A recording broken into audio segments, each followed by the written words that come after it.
What up, everybody? My name is Tomer. I'm on Max's channel right now, and I'm kind of new here, so yeah. If you want to check out my channel, a link's gonna be in the description.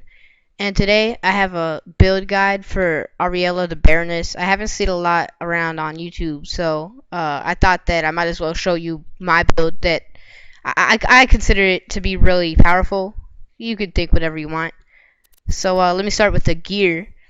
So the main weapon is going to be the absolute zero, and it has a 12 magazine size, which can make it kind of hard to use if you miss your shots, but if you can get them on target, you'll be fine. The reload speed isn't that bad at 1.6. It's actually pretty good. Fire rate is pretty high at 10.2. Has very high damage, and the accuracy is alright, and it has a 20% freeze chance, which is pretty good. We have a glitched Banberry Sniper. It's just a really ice sniper rifle. I prefer the glitched weapons because I think they're cool. And then I have a Nukem, which I use it mostly if I go down and I can't really kill anything with the absolute zero or the sniper rifle. So that's really the only reason I have it. It's not really needed. The Nukem you can obtain from Flame Knuckle either in the Hollow Dome or at Helio Station in the beginning of the game. The Absolute Zero you can obtain from EOS, which is the final boss of the last DLC of Claptastic Voyage DLC. So yeah, have fun with that. And I think if you could get glitched weapons out of the grinder, you could get this out of the grinder, or it could just drop from, say, Denial Subroutine, or anybody that drops a glitched weapon. I also have Fatal for or an Excalibastard for this build if it's ever needed. Usually they're not needed. Now onto the spec. We're gonna have to spec into Cold as Ice, of course. And the first skill we're gonna spec into is Avalanche, and we're gonna put 5 out of 5 into Avalanche because it's just more cryo damage and it comes in over time, so might as well. Bitter Riposte, because this you will take damage from when your shield is fully recharged, and the ice darts do a lot of damage, so it is really useful. Frigid Touch, whenever you get a kill, any cryo damage you get, 10% of it is gonna be lifesteal, which is really helpful if you're low on health. And with the absolute zero, getting from a little health to full health is pretty easy. The next skill we're gonna go into is Short Summer. So dealing cryo damage while Cold as Ice is active is gonna give you a stack of Short Summer, and what it does is it's gonna give you cooldown rate for Cold as Ice once it runs out, and then you could get Cold as Ice back as fast as possible. We're not going to spec into Winter's Fury because what it does, since Cold as Ice will freeze, it's not a guaranteed chance to freeze the enemy, but it probably will freeze the enemy.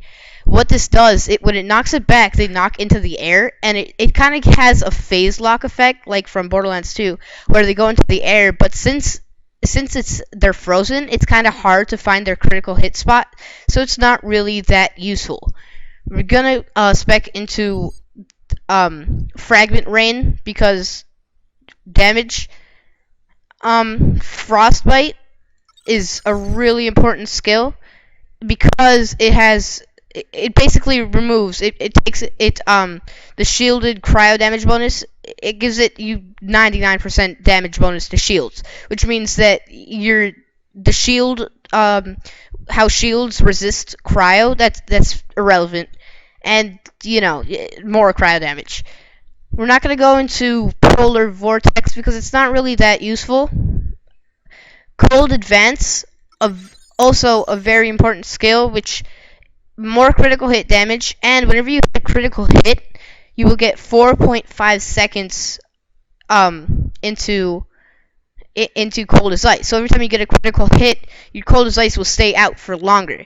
It'll be 4.5 seconds if you're using the Chronicler of Elpis, which is the class mod we'll be using. I think you can obtain it from the Holodome. I got it from round 3, but maybe I just got a world drop or something. I'm not sure.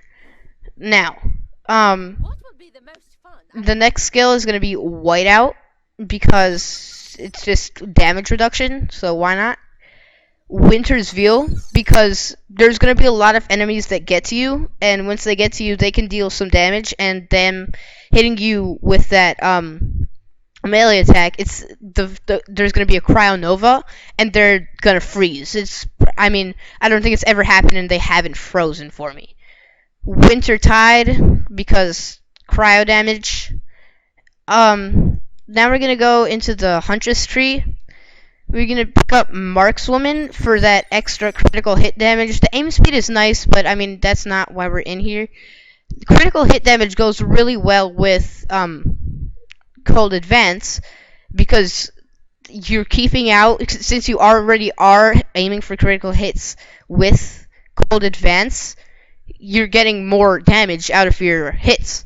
We're going to go into Only the Best for that bullet speed, and the magazine size is nice for the absolute 0.